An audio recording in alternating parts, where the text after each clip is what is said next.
Okay, in this example, we're going to determine a trigonometric function given the graph of the function. So we're kind of working backwards. Up until now, we've been graphing a lot of trigonometric equations. And this time, we're going to kind of go backwards. So before we begin, let's write out what kind of trig function, I guess the general template we're looking at. So I'm going to just write a general function here. F of x equals, I have my a value, and then I have times sine, bracket, my b value in front. I have my x minus h, which is going to be my phase shift. Then I have my plus k. Now keep in mind, I'm assuming here that the function we are going to come up with is a sine function, but there's nothing saying that it has to be, okay?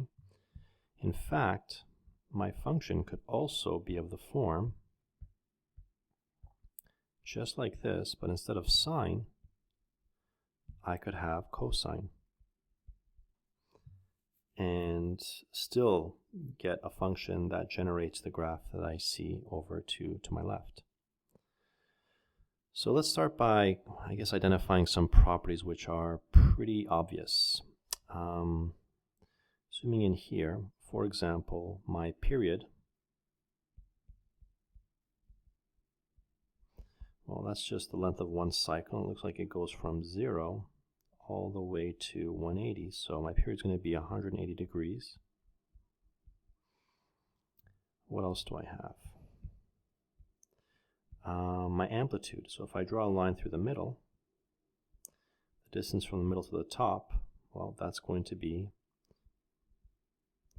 2 units. Also my k value, that's the vertical shift, is up 2 units as well. And what else can we determine from here?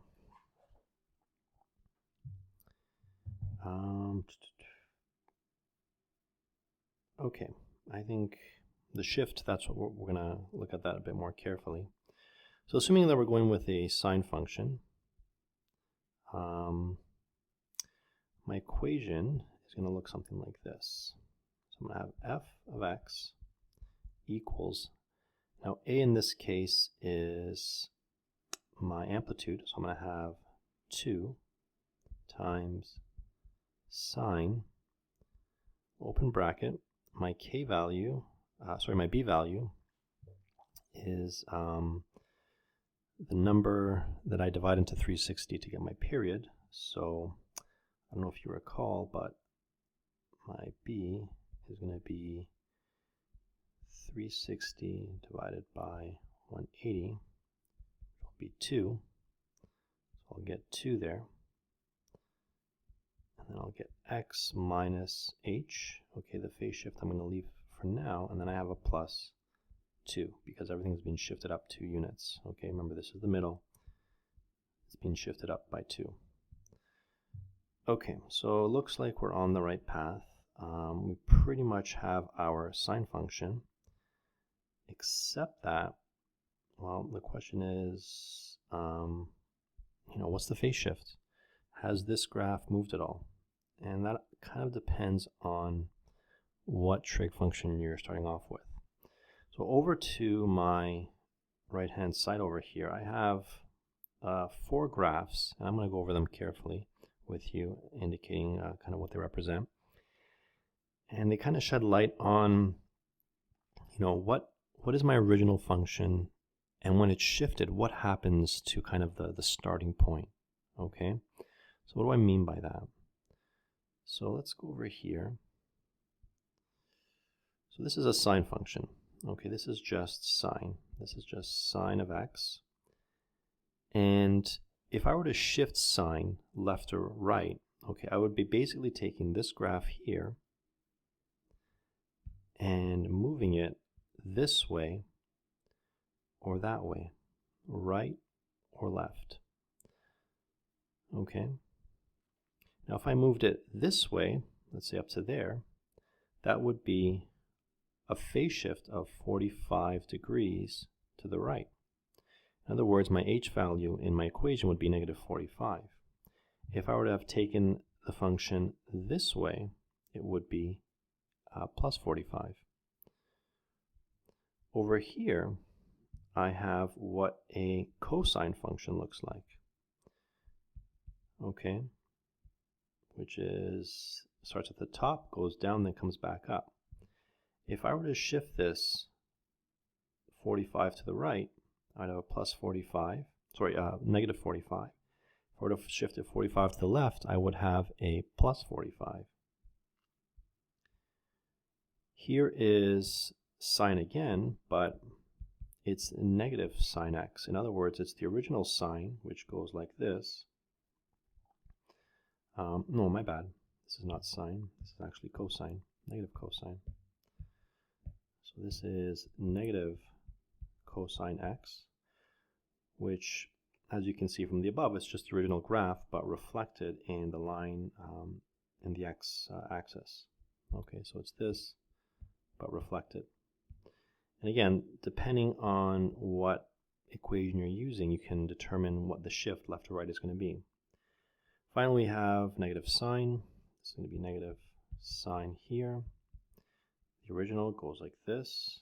Again, rough sketch. Oops, a little bit off, but you get the idea. The original goes like this. When I reflect on the x-axis, it goes down, up, and then back down. Okay, so we have all these. Let's back out.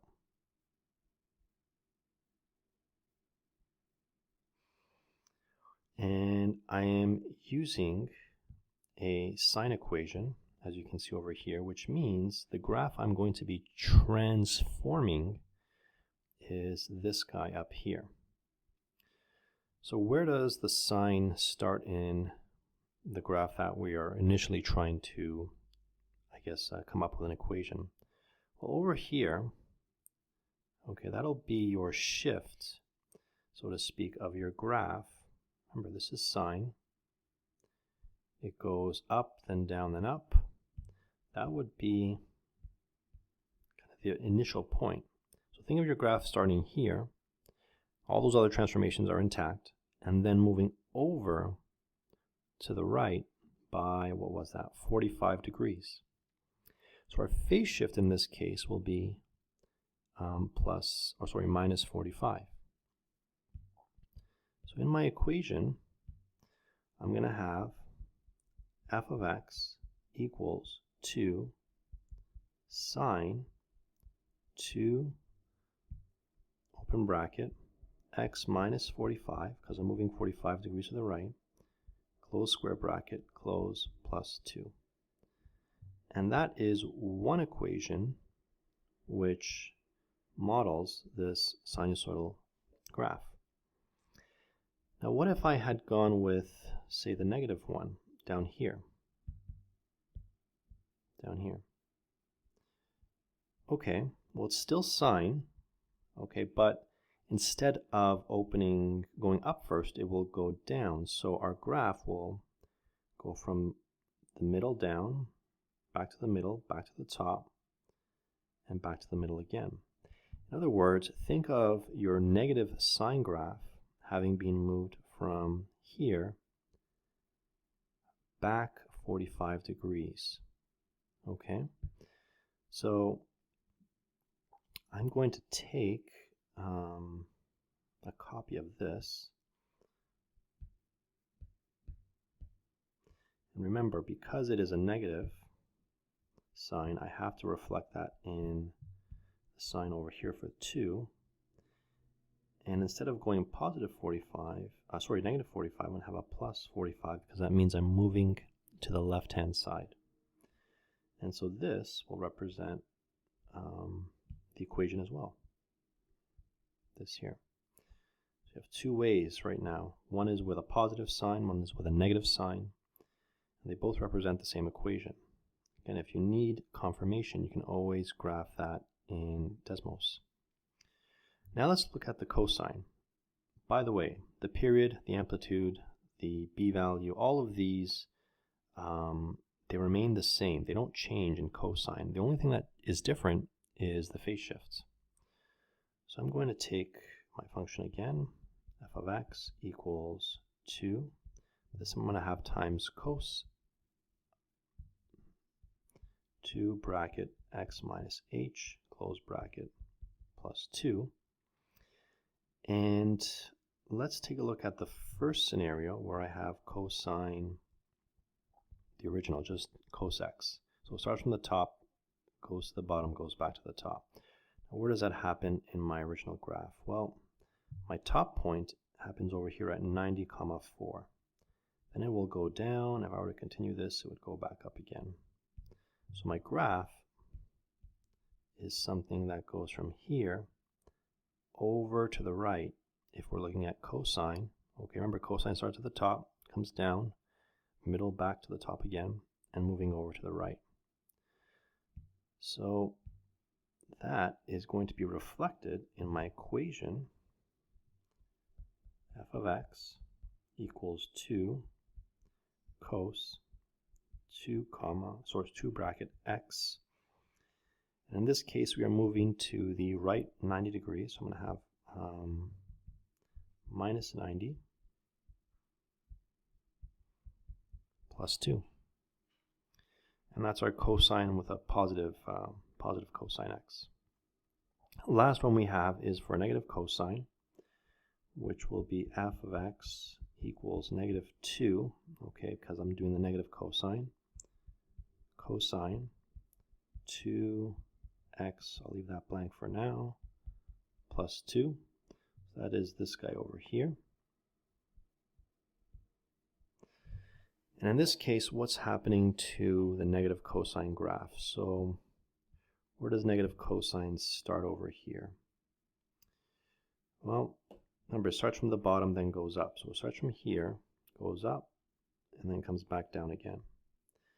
So this is actually probably the best transformation to use if you were to pick one of the four, because there's no phase shift.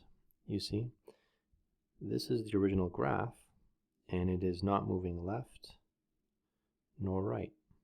It is just staying where it is. In other words, the h value is 0. So I can take my equation and just scale it down to that, and I'm done. Take out these brackets. Don't need unnecessary stuff. There you have it. So this is one way to get all four equations given a graph of a trigonometric function. The important thing to keep track of is what is the original function that you are going to be transforming. Is it a sine, a negative sine, a cosine, or a negative cosine? And every now and then you get one of the four functions which has no phase shift and is the, I'd say, the best one, the easiest one to come up with an equation. In this case, it's this guy here. Okay, so there you have determining an equation given a graph.